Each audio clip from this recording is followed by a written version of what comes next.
certainly बड़ा मुश्किल होता है। उनके वालिदैन का हौसला भी हम देख रहे थे। अच्छा, याया भी साथ हैं हमारे, भट्टी साहब ने भी हमें ज्वाइन कर लिया है। और याया, माइनर सर्जरीज की हम बात करें, क्या माइनर सर्जरी हुई है वैसे अब तक? हमें तो बताइए। हमें तो ऐसा लग रहा था कि कोई अंडू किया गया, जो कर दिए गए थे फैसले उनको भी, और फिर जाहिर है कहा गया कि भाई अब तो ये फैसला कर दिया है बाबर को कप्तान बनाने का, तो बिल्कुल जैसे सर्जिकल स्ट्राइक कहा जाता है, कुछ हमें लगा नहीं था कि कोई खास तो पहले भी कुछ हुआ है। देखिए अब्दुल्ला और रुमा, बात दरअसल ये है कि न्यूयॉर्क में भारत जीता नहीं है पाकिस्तान से, हम हारे हैं। आपको इस बात को तस्लीम कर लेना चाहिए। अगर 120 गेंदों पर 120 रन आप नहीं बना सकते तो फिर आपके पास किसी चीज का जवाब नहीं है। और इंतहाई माजरत के साथ मुझे ये कहना पड़ रहा है कि पहले तो हर मैच के बाद कोई स्टेटमेंट होना नहीं चाहिए। आपको जो भी काम करना है वो आपने पूरी मंसूबाबंदी के साथ करना है। अगर आपको याद हो, एक कोच का मसला चला था तो चेयरमैन साहब ने कह दिया कि जी वो हमारी बातचीत आखिरी मरहले में थी, खबर बाहर आ गई और इस वजह से जो है वो कोच के साथ हमारे मामला तय नहीं हो सके।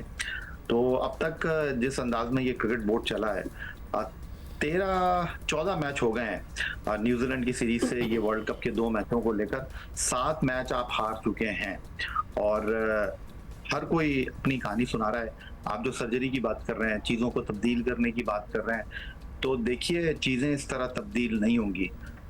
जो ट्राई एंड टेस्टेड लोग आपने इस वक्त अपने इर्द गिर्द रखे हुए हैं, मुझे सैयद मोहसिन रजा नकवी की नीयत के ऊपर, काम करने के तरीकाकार के ऊपर कोई शक नहीं है, लेकिन जो आपके इर्द गिर्द के लोग होते हैं ना, वो आपकी नाकामी का जो है वो सामान पैदा करते हैं। तो अब मोहसिन रजा नकवी साहब कह रहे हैं कि टीम की उनको सारे मामलात का पता चल गया है, तो जब सिलेक्शन कमेटी के भी पूरी मामला देखेंगे यही बात है। उनको क्या या उनको क्या, अब उनकी स्टेटमेंट है कि अच्छी तरह मालूम है कि टीम में क्या चल रहा था और हारने की वजूहात क्या है।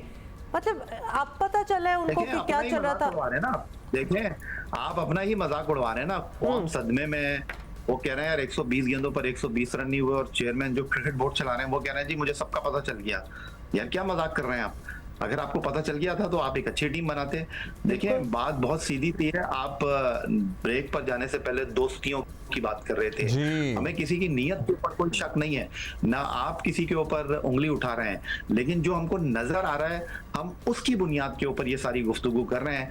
आप मुझे बताइए कि वर्ल्ड कप में जाने से पहले शादाब खान के ऊपर उंगली उठी, आपने उनको ले जाकर बाहर बैठा दिया। मैं आपको 2-3 चीजें क्लियरली बता देता हूं। यहाँ पर दोस्ती यारी से बढ़कर मैं बात कर रहा हूँ, यहाँ पर पाकिस्तान टीम को जिताने से बढ़कर मैं बात कर रहा हूँ कि एक दूसरे को प्रोटेक्ट किया जा रहा है। आमिर जमाल को आपने क्यों नहीं रखा इस टीम में? वो छक्का भी मार सकते थे। आमिर जमाल को आपने टीम में क्यों नहीं रखा कि अगर वो टीम में होते तो जो अंदर खेल रहे थे उनके ऊपर प्रेशर आ जाता। आपने सलमान अली आगा को टीम में क्यों नहीं रखा? इसलिए कि आपको इफ्तिखार को बाहर बिठाना पड़ता। सलमान अली आगा उनसे बेहतर खिलाड़ी मौजूद थे। नहीं तो वैसे इफ्तिखार को खिलाने की तुक नहीं समझ आती मुझे। इफ्तिखार की कौन सी ऐसी यादगार परफॉर्मेंस है अब जो आपको रीसेंट टाइम्स में याद हो, जो जिसकी वजह से हम कहें कि भाई इफ्तिखार तो कमाल है? इफ्तिखार की स्लिप में जो परफॉर्मेंस है, मैच फिनिशर है, वो भी सबके सामने है। Why is Iftikhar there?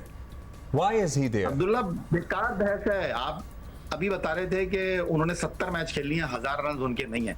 तो आप मुझे ये बता दीजिए कि दुनिया की बेहतरीन ओपनिंग जोड़ी आपके पास है, मिडिल ऑर्डर का मसला आपका है, स्पिनर का मसला आपका है, और आप इन चीजों को लेकर चल रहे हैं। अब मोहसिन रजा नकवी साहब कह रहे हैं कि जो लड़के बाहर बैठे हुए हैं उनको अब टीम में लाने का वक्त आ गया है। मैं सिंपल आपसे कह रहा हूँ,